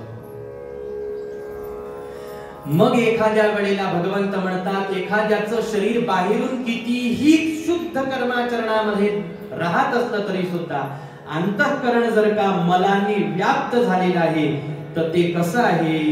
एरवी तरी पंडुसुता आत शुद्ध नसता, बाहेरी कर्म तत्वता, बाहेरी कर्म तो तत्वता विटंबुगा. तो नुसता विटाळ आहे म्हणतात, दुसरं काही नाही. तो काय आहे? विटाळ. बाहेरून कर्म करणं चाललंय, मी करतोय मी करतोय मी करतोय या अभिमानात आहे. पण अजून अंतःकरण ज्ञानामध्ये प्रकाशित झालं का? अंतःकरणाच्या ज्या सामान्य वृत्ती आहेत आपल्या जीव भावाच्या, त्या नाहीशा झाल्या का? नाही महाराज.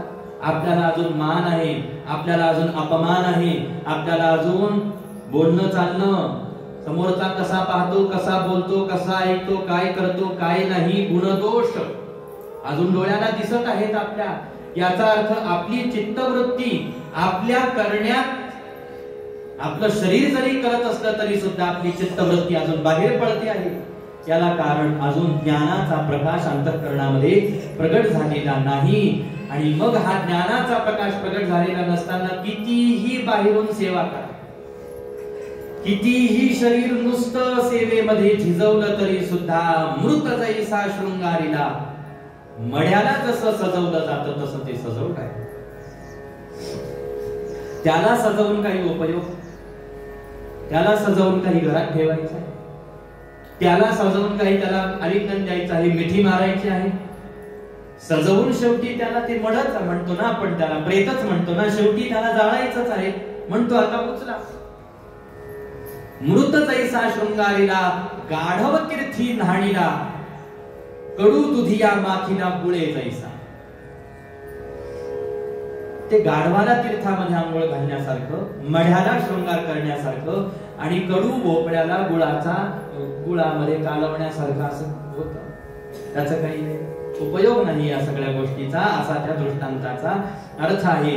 ओस गृही तोरण बांधिले, का उपवासी अन्न लिंपिले, कुंकुम शेंदूर केले कांतहीनीने. कंटाळले नाहीत ना? दृष्टांत दिला महाराज. ओस गृही तोरण बांधिले, पडका वाडा, कोणीच राहत नाही, भूतखेतांचीच वस्ती, तिथं बांधलं तोरण, काही उपयोग? तोरण कुठं बांधतात? मंगल सोनाईचा उघडा कुठं वाचतो? त्याला काही ते तोरण पडक्या वाड्याला, बोस गृहाला बांधून काही त्याचा उपयोग नाही महाराज. का उपवासी अन्न लिंपिले, भुका लागल्यात का आता सध्या? किती वाजले? 12:30 झाले, म्हणजे आता झाली वेळ. एखादा उपवासी आहे, उपवासी कर्करी भूक लागली, पोट खोल गेलं त्याचं, अशाच्या पोटावर नुसता लेप चोळायचा वरतून, भाताचा, वरणाचा, अन्नाचा. पदार्थाची नाव आता घ्यायचे नाही, नसता पुढचं प्रवचन जड जाईल. आज तर 56 आहे, आज 56 नाही. आज नुसतं वरण पोळीवर काम नाही महाराज. आज गुरु महाराजांच्या निमित्ताने आज मेवा आहे महाराज, तो आपल्याला नाही. अजून महाराजांचं नैवेद्य शेष आहे. आपल्याला काय, मला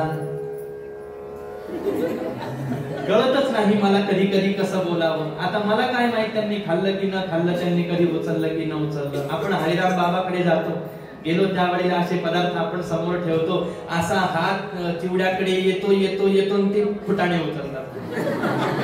चिवडा आणलेल्याला असं वाटतं अरे बाबा आले होते जवळ, थोडं राहिलं होतं, पिशवी नुसती अशी, फुटाणे कस काय घेतले बरं, कधी घेतले?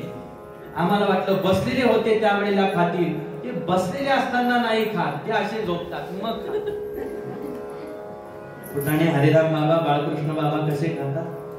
बसलेले असताना कधी खातील का खात नाही माहित नाही, पण त्यांना नजर आली ना, ते असे पडतील, असा हात खाली घेतील आणि असं मग एक एक एक एक खातील. पुन्हा एक काढ पाहतील, त्यांना जर वाटलं हा खावं तर न खावं तर टाकून देतील. त्याला वाटेल फुटाण्याला माझं काय पाप आहे.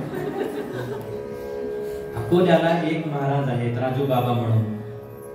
जर कधी कोणी अकोल्याला गेलं तर त्यांना पहा, आताही ते विद्यमान आहे, अकोल्या शहरामध्ये आहेत.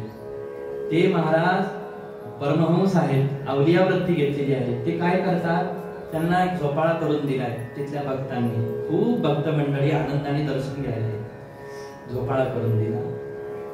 ते झोपाळ्यावर येऊन बसतात सकाळी. त्यांच्या जवळ एवढा मोठा चिखलाचा गोळा आणून ठेवला जातो आणि एवढ्या मोठ्या चिखलाच्या गोळ्यामधून नखा एवढा ते असं गोळा घेतात, तो असा असा करतात, देतात खाली, असा असा करतात, देतात खाली टाकून, असा असा करतात, देतात खाली टाकून. एवढ्या मोठ्या गोळ्यातून इतके इतके बारीक बारीक गोळे ते उचलतात. असं वाटायला लागतं हा यांचा गोळा कधी संपेल इथला, म्हणजे यांची ही क्रिया बंद होईल. तो काही संपत नाही, क्रिया काही बंद होत नाही, त्यांचं चालूच. काय की आता तेच सांगतील मी असं का सांगितलं तर सांगितलं नसतं मग सांगणारही नाही, कारण त्यांच्या संबंधात असंही सांगितलं की कधी कधी त्यांच्या देहाला भानही नसतं की मी काय करतो. ते परब्रह्म सत्तेवरती चाललेलं आहे महाराज. गोसगृही तोरण बांधिले का उपवासी अन्न लिंपिले. उपवासी व्यक्तीच्या पोटाला अन्न चोळलं तर त्याचं पोट भरेल का? नाही भरणार. तसं अंतःकरणामध्ये ज्ञान प्रकट झालेलं नसेल तर बाह्य कर्माने नुसतं कर्माचरण करून शुद्धी साधली जात नसते. कुंकुम शेंदूर केले कांतीहीनेने. एखादी कांतहीन स्त्री आहे जिचं सौभाग्य आणि तिनं शेंदूर कुंकुम लेपन सौभाग्य अलंकार परिधान केले तर ते शोभून दिसतील का? नाही शोभून दिसत. कारण काय? ज्याच्यामुळे ते सारं महत्वाचं असतं वगैरे वगैरे. कुंकुम शेंदूर केले कांतीहीनेने असं वर्णन केलं. तैसे कर्मवारी चिले कडा न सरे थोर मोले कुडा नवे मदिरेचा घडा पवित्रा गंगे. मदिरेचा घडा दारूचं भांड किती गंगेत नेऊन धुतलं महाराज तरी ते पवित्र होत नाही. त्या पद्धतीनं हे आहे. म्हणून काय व्हावे? म्हणून अंतरी ज्ञान व्हावे मग बाह्य लाभेल स्वभावे वरी ज्ञान कर्मे संभवे ऐसे के जोडे असं माऊली ज्ञानोबाराय म्हणतात. म्हणून अंतःकरणामध्ये ज्ञानाचा उदय असलाच पाहिजे. आणि जोपर्यंत ज्ञानाचा उदय होत नाही तोपर्यंत श्री गुरु सेवेचं व्रत घेतलेल्या साधकांनी निवांत बसू नये असं सांगतात. मी सेवा करतो ना, आता मला काय करायची गरज आहे? माझी सेवा चाललेली आहे ना, आता मला काय करायची गरज आहे? खरंच काही करायची गरज नाही, पण ज्ञान प्रगट करून घ्यायची गरज आहे. आणि ते गुरु कृपेनं होतं, ते गुरु सेवेने होतं. त्याच्यासाठी वाट पाहावी म्हणा किंवा सद्गुरूंना प्रार्थना करायची म्हणा, अशा पद्धतीनं वर्णन केलेलं आहे. मग ज्या वेळेला हे ज्ञान प्राप्त होतं त्यावेळेला अंतर्बाह्य शुद्धी साधली जाते. अंतरीचा कलंक हा खऱ्या अर्थाने ज्ञानाने नाहीसा होतो. विकार हे खऱ्या अर्थाने ज्ञानाने नाहीसे होतात. आणि म्हणून जे काही होत असेल त्या महापुरुषाच्या संबंधामध्ये ते एकच होतं. आता माऊली म्हणतात की बाहेरील मळही नाहीसा होऊन जातो. आतली ही शुद्धता, बाहेर ही शुद्धता. मळ नावाचा, अमंगल नावाची, मलिनता नावाची गोष्ट तिथं राहत नाही. आता तिथं राहते फक्त शुद्धता, शुचित्व, निर्मळत्व. ते पाहायचं असेल तर परमहंसाला पहा. मग स्फटिकाच्या म्हणून सद्भाव जीवगत बाहेरी दिसती फाकत स्फटिक गृहीची डोलत दीप जैसे. दृष्टांत दिला माऊली ज्ञानोबारायांनी. एखाद्या घरामध्ये स्फटिकाचे दिवे लावले. स्फटिक अत्यंत चमकत, प्रकाशमान असतं. स्फटिकाचे दिवे लावले. घरात लावलेले स्फटिकाचे दिवे, त्याचा प्रकाश बाहेर गल्लीमध्ये पडतो. गवाक्षातून, खिडकीतून बाहेर प्रकाश पडतो. नारावाटे प्रकाश बाहेर पडतो त्याचा. इतकं ते प्रकाशमान दिवे असतात. तसं या साधूच्या संबंधामध्ये असतं. हे अंतर्बाह्य परिपूर्ण शुद्ध झाल्याचा परिणाम काय असतो? त्यांचं जे शुचित्व असतं ते इंद्रिया वाटे बाहेर पडताना दिसतं. कसं दिसतं? मगाशी आपण पाहिलं, त्यांच्याकडे पाहिल्यानंतर जग आकर्षित होतं. आपण का आकर्षित होतो त्यांच्याकडे हे पाहणाऱ्याला कळत नाही. इकडं आपलं पावडर लावणं चाललं, क्रीम लावणं चाललं, थोपणं चाललेलं आहे काही काही, तरी आपल्याकडे लोक आकर्षित होईना. बरं झाले तरी किती वेळ पाहतील बरं आपल्याकडे? पाहून पाहून त्यांना वाटेल बस झाला, आता बराच वेळ पाहिलं. आणि त्यांनी कोणताही लौकिक शृंगार न करता सुद्धा साधूची चर्या पाहत राहावी वाटते. साधूची चर्या पाहत राहावी वाटते. लौकिक शृंगाराविना जी चर्या आपल्याला शोभायमान दिसते त्या चर्येमध्ये कुठंतरी साधुत्व लपलेलं असतं. त्या चर्येमध्ये कुठंतरी शुद्धत्व लपलेलं असतं. आपल्याला लोकांनी पाहावं याच्यासाठी आपल्याला लौकिक शृंगाराची आवश्यकता आहे. साधूला त्या शृंगाराची आवश्यकता नाही. वस्त्र घालतात का ते? कधी काळी एका भक्तांनी नवस केला आणि महाराजांचे राजोपचार त्या भक्तांनी केले. सुंदर पालखीमध्ये सुंदर स्नान घातलं, उठण्याने त्यांचं अंग माखलं महाराज आत. कधी हे राजोपचार झाले नाही, ते आज झाले. उठण्याने अंग माखलं, दुधाने पाण्याने स्नान घातलं, पोशाख पांघरला अंगावरती, परिधान करवला, अंगरखा घातला, भरजरी शॉल अंगावर दिली, दागिने घातले अंगावर, कुंडल कंकण हातामध्ये दिली, बाजूबंद त्या ठिकाणी बांधले, पालखीत बसवलं, फुलं उधळले, मिरवणूक झाली, फटाके फुटले. आणि हे पालखीतून उतरून सगळं त्यांनी अंगावरचे कपडे फाडले, एक याला त्याला कुणाच्या अंगावर हार, कुणाचे दागिने फेकून दिले आणि पुन्हा विवस्त्र होऊन भ्रमंती करायला लागले. असं आहे. पण याच्याने त्यांच्या चर्येमध्ये काही बदल झाला का? नाही. याला कारणच आहे आत्मानुभूती संपन्न महात्म्याची खरी शुद्धता. खरी शुद्धता ती बाहेर पडते. म्हणून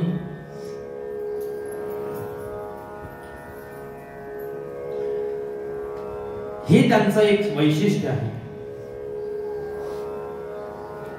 ज्यामुळे विकल्प उत्पन्न होतात, नको असलेले विकार जडतात किंवा वाईट मार्गाकडे प्रवृत्ती वळते, असे विषय जरी ऐकले, पाहिले अथवा भेटले तरी त्यांच्या मनावर काहीच परिणाम होत नाही, असं ज्ञानोबा म्हणतात. विकल्प जेणे उपजे, नाथिली विकृती निपजे, अप्रवृत्तीची बीजे अंकुर घेती, ते ऐके, देखे अथवा भेटे, परी मती काही चिनुमटे, मेघ रंगे न काटे, व्योम जैसे.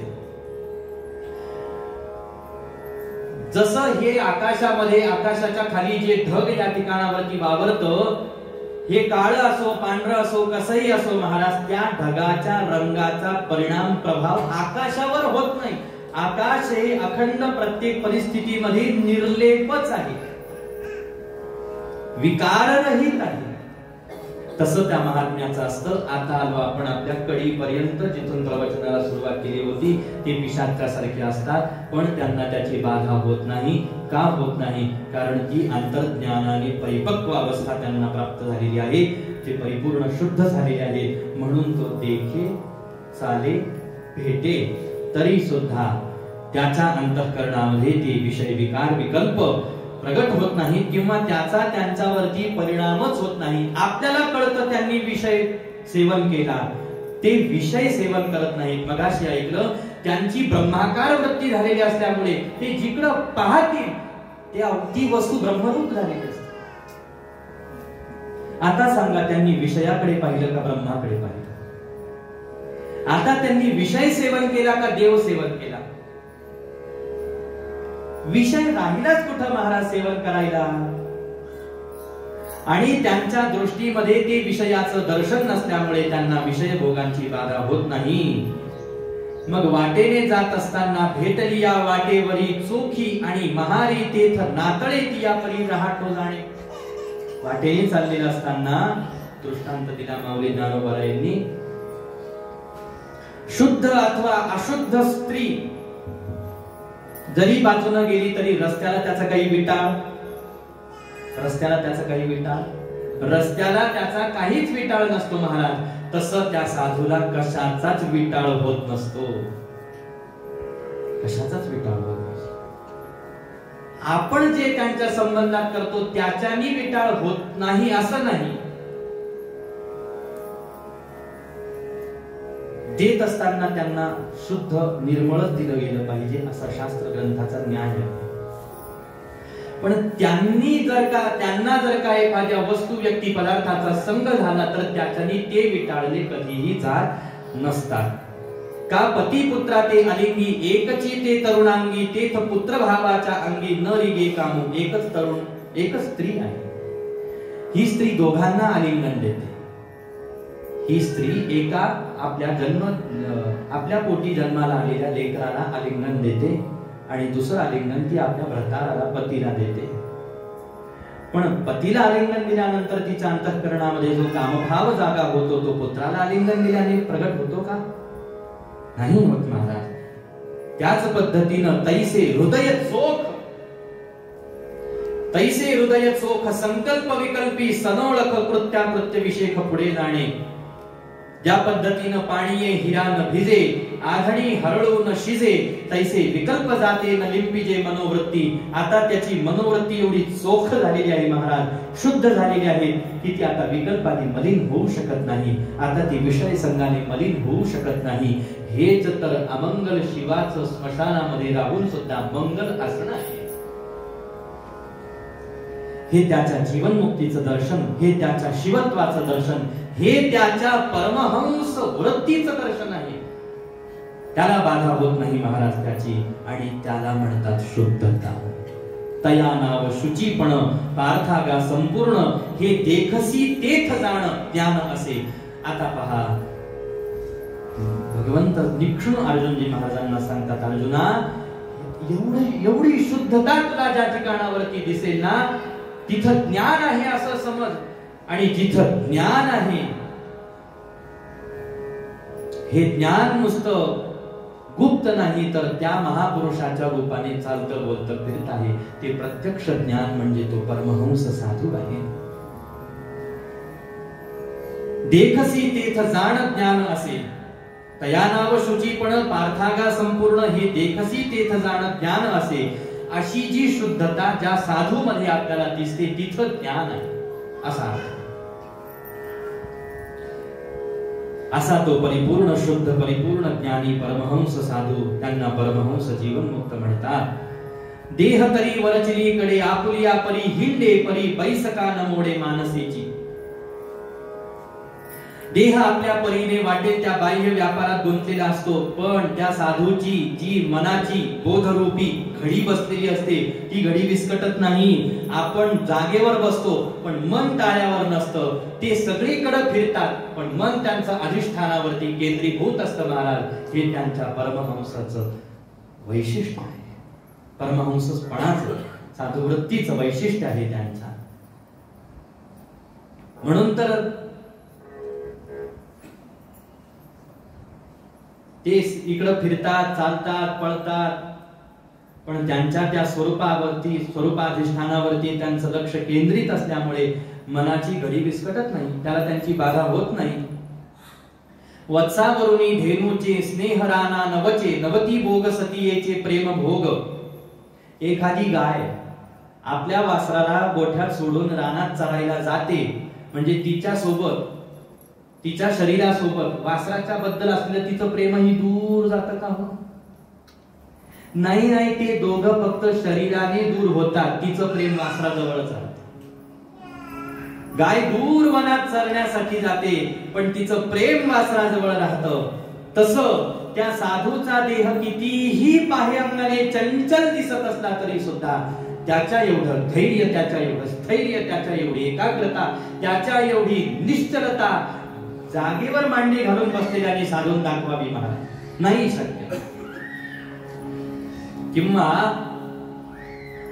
म्हणून स्नेह राना नवचे, नवती भोग सतीयेचे प्रेम भोग.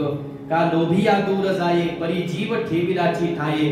तैसा दोहो चाळीता नवे चाळू चित्ता. एखादा लोभी व्यक्ती जरी त्याची आसक्ती ज्या पदार्थात आहे त्याच्यापासून दूर गेला ना, ठेव्यापासून, जिथं कुठं त्यांनी काही लपवलेलं असेल, धन पैसा आडता, तर त्याचं चित्त जे आहे ते त्याच्या त्या ठेव्यावरती लागतं. कितीची ठेव ठेवलेली आहे हे कधी विसरतो का आपण? नाही.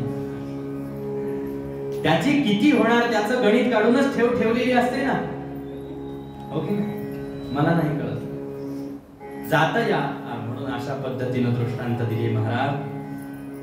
मग दैन्य दुःखी न तपे, भयशोकी न कंपे, देह मृत्यू न वासिपे पातलेनी. त्याला न सुख आहे, न दुःख आहे, न दैन्य आहे, न भय आहे, न शोक आहे. नव्हे नव्हे महाराज त्या साधूला मृत्यूच सुद्धा भय.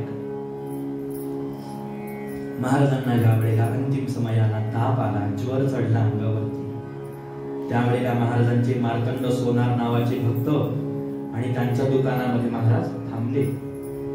आता ताप वाढत चालला, आता काही चालू शकत नाही. मार्तंड सोनार जीवाभावाचे होते महाराजांच्या, दुसरीकडे कुठं जावं म्हणून त्यांच्या दुकानात बसले.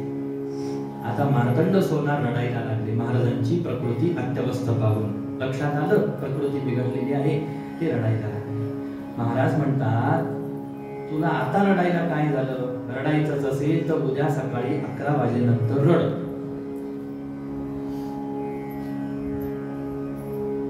म्हणजे महाराजांना वेळही माहित, आणि हे आपल्या महाराजांच्या संबंधामध्ये आहेत महाराज, पण असे अनेक महानुभाव आहेत. आपला मृत्यू त्यांनी दुसऱ्याला सांगून ठेवला. महाराज म्हणतात, हे मार्तंडा, तुला रडायचं असेल तर तू आता का रडतो बाबा? अरे अजून मी आहे, माझ्या समोर नको रडू. तुला रडायचं असेल ना तर उद्या सकाळी 11 वाजेनंतर खुशाल रड. याचा अर्थ असा आहे, देह मृत्यू नवासिबे पातलेनी, आरती आशा न पडी भरे, वय व्याधी गजरे, उजू असता पाठी मोरे, नवे चित्त. या सगळ्या आपल्या देहाच्या संबंधामध्ये जे द्वंद्व आहे ना, हे जे द्वंद्व आपल्याला बाधत महाराज, द्वंद्वामध्ये जे आपण भरडले जातो, त्या सगळ्या द्वंद्वांचं वर्णन केलंय माऊली ज्ञानोबांनी. ते द्वंद्व त्यांच्यावर परिणाम करू शकत नाही. आकाश हे ओसरो, पृथ्वीवरी पडो, परी नेणे मोहरो चित्तवृत्ती. भयानक अशा प्रकारचं वावटळ आली, वादळ आलं, आणि त्या वादळामध्ये ही पृथ्वी डोलायमान व्हायला लागली, भूकंप व्हायला लागला. तरी सुद्धा चित्तवृत्ती त्यांची स्थिर आहे.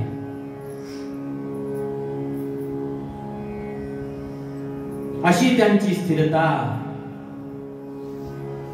पुढे दृष्टांत दिला, हाती हाला फुली, पासणवा जेली न घाली, तैसान लोटे दुर्वाक्य शेली, शेलीला सांगता. एखाद्या हत्तीला फुलांच्या माळेनं जर का मारलं एखाद्याने, सुंदर त्यातल्या त्यात गुलाब, मोगरा, नाजूक फुलं आहेत महाराज, त्या फुलाच्या माळेनं एखाद्या बलदंड हत्तीला मारलं, प्रहार तर सोडावीस, मारलं, त्याला लागेल का? तसं त्याला या सगळ्या द्वंद्वांची त्याच्या चित्तावरती बाधा होत नसते, अशा पद्धतीनं वर्णन केलेलं आहे. आणि म्हणून मग ज्ञानोबाराय सांगतात, भगवंत अर्जुनजी महाराजांना सांगतात, वाटेल तशी इंद्रियांची गडबड चाललेली असो, कधी शांत बसलेच नाहीत महाराज. इकडं पळतील तिकडं पळतील, असे चालतील तसे चालतील, नुसते फिरतच आहेत. चरित्रकारांनी वर्णन केलं, त्यांना कधी रात्री कोणी शांत झोपलेलं पाहिलं सुद्धा नाही. काय माहित कधी झोपत होते, कधी उठत होते, कधी काय करत होते, काही त्यांना कोणाला कळालं नाही. भगवंत म्हणतात, तैशा आल्या गेल्या उर्मी, नव्हे गजबज मनोधर्मी, किंबहुना धैर्य क्षमी कल्पांतीही. कल्पांत होण्याची वेळ जरी आली ना तरी त्यांचं चित्त, त्यांचं जे धैर्य आहे ते भंग पावत नाही. ती स्थिरता तर त्या महापुरुषांमध्ये पाहावी. थोडसे जमीन हादरली महाराज, आपल्याला काय करू काय नाही असं होतं. अहो नुसती वीज कडाडू दे, आपण भयकंपित होतो, दचकतो. पै स्थैर्य ऐसी भाष, बोली जे जेस विशेष, ते हे गा देख देखणे या. तुला जर स्थैर्य पाहायचं असेल ना त्यांना पहा, तुम्हाला जर धैर्य पाहायचं असेल तर त्यांना पहा, तुम्हाला जर शुद्धता पाहिजे असेल, निर्मळता शुचिता पाहिजे असेल ना त्यांना पहा. असं म्हणून त्या परमहंस साधूकडे लक्ष केंद्रित केलं. आपल्यालाही त्यांच्याकडे हे लक्ष केंद्रित करायचं आहे. कारण काय? हे स्थैर्य निधडे, जेथ अंगे जीवे जोडे, ते ज्ञानाचे उघडे निधान साचे. असं हे उघड ज्ञान म्हणजे परमहंस महाराज आहेत. जीवनमुक्त महात्मा असा तो एक परमहंस साधू म्हणजे ज्ञानाचं उघड वसतिस्थान आहे. म्हणून त्या महापुरुषाचं लक्षण समजून घ्यायचं, म्हणून त्या महापुरुषाला पाहायचं, म्हणून त्यांची शरणागती करून, म्हणून त्यांच्या अखंड सेवेमध्ये रत राहायचं. हे त्याचे सगळे पाठीमागचे कारण आहे. याच्यामध्ये अजून एक शंका उपस्थित होणार होती की अशी शंका 2 शब्दामध्ये सांगून पुढच्या क्रमाकडे आपण वळू. ती शंका अशी होती की जरी त्यांनी आपल्याला दिसलं की त्यांचं कुठेही बसावे, कुठेही राहावे, कसेही काहीही खावे. याच्यामध्ये पहा, काहीही करावे, कुठेही फिरावे असं जरी लिहिलेलं असलं किंवा आपण म्हणतो तरी सुद्धा काहीही म्हणजे काय? काहीही खातात नाही महाराज, काहीही थोडीच खातात, काहीही खात नाही. काहीही खातात असा या शब्दाचा अर्थ काय?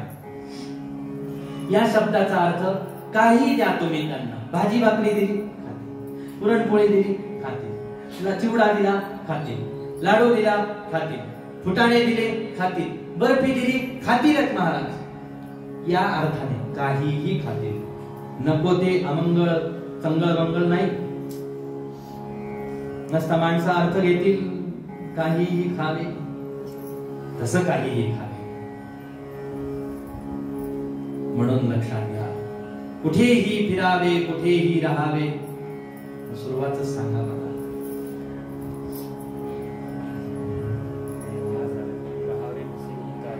खावे नसे जा समजाव कोठे कदाही, स्मराहो स्मरा बाळ कृष्ण सदाही. आता याच्यामध्ये जी शंका ती दोन शब्दात घेऊ आणि संभव सत्र आपलं, की आपल्याला जरी असं जाणवलं की ते विषय सेवन केले त्यांनी, हे खाल्लं ते खाल्लं, काहीही केलं, कुठेही फिरले, काहीही सेवन केलं, तरी सुद्धा ते काहीही नसतं. एक काहीही का नसतं याला कारण त्यांचा ब्रह्मभाव त्या ठिकाणावरती दृढ झालेला आहे. आपल्याला ती वस्तू डोळ्याने दिसते, हे आपलं अज्ञान, ही आपली कमतरता. परंतु त्यांच्या संबंधामध्ये कुठेही बसावे, कुठेही फिरावे, राहावे कसेही, काहीही खावे, नसे जास मज्जाव कोठे कदाही. असं म्हणत असताना शंका बाजूला राहून गेली. जी मुख्य शंका होती ती आता स्मरणामध्ये येत नाही. पुन्हा कधी स्मरणामध्ये आली तर तिचा उहापोह पुन्हा होईल. मात्र आपण जेवढे लक्षण या ठिकाणावरती आज पाहिले, त्या लक्षणांनी या निर्देशापर्यंत आपण येऊन पोहोचलो की भगवंत जणू काही ज्ञानोबराई ओव्यांच्या माध्यमातून जणू काही अंगुली निर्देश करून सांगतात. ती शुद्धता, ती शुचिता, ती निर्मळता, ते ज्ञान पाहायचं असेल तर ते पहा. ते स्थैर्य, ते धैर्य तिथं बसलेलं आहे. म्हणून परमहंस त्यांना म्हटलं जातं, म्हणून त्यांना जीवनमुक्त म्हटलं जातं. आता त्या जीवनमुक्त महापुरुषाकडे पाहत असताना, त्या परमहंसांकडे पाहत असताना त्यांचं बाहेरचं कर्म पाहायची आपल्याला आवश्यकता नाही. त्यांच्या आंतरिक अवस्थेकडे आपल्याला लक्ष केंद्रित करायचं आहे. आणि त्याच्यासाठी जीवनमुक्त महापुरुषाचे लक्षण हा विषय आपण निवडलेला आहे. आणि त्या संबंधामध्ये मजदासाला गुरु महाराजांची जशी आज्ञा झाली त्या पद्धतीनं 13व्या अध्यायातल्या ओव्या या ठिकाणावरती आपण निवडलेल्या होत्या. अल्पमतीनं, अल्पबुद्धीनं मला जसं सद्गुरूंच्या समोर ती सेवा करता आली तशी सेवा मी सद्गुरूंच्या चरणावरती या ठिकाणी समर्पित करतो. आणि आता आपण परमहंस महाराजांना प्रगट होण्यासाठी प्रार्थना करणार आहोत. नामाचा आश्रय आपण त्यांच्या घेणार आहोत. काही क्षण त्यांच्या नामाचं जागरण करून आपल्या ही अंतःकरणामध्ये त्यांचा प्रादुर्भाव झाला पाहिजे. गुरु महाराजांचं प्रागट्योत्सव, देवाचा जन्मोत्सव, साधूचा जन्मोत्सव कशासाठी?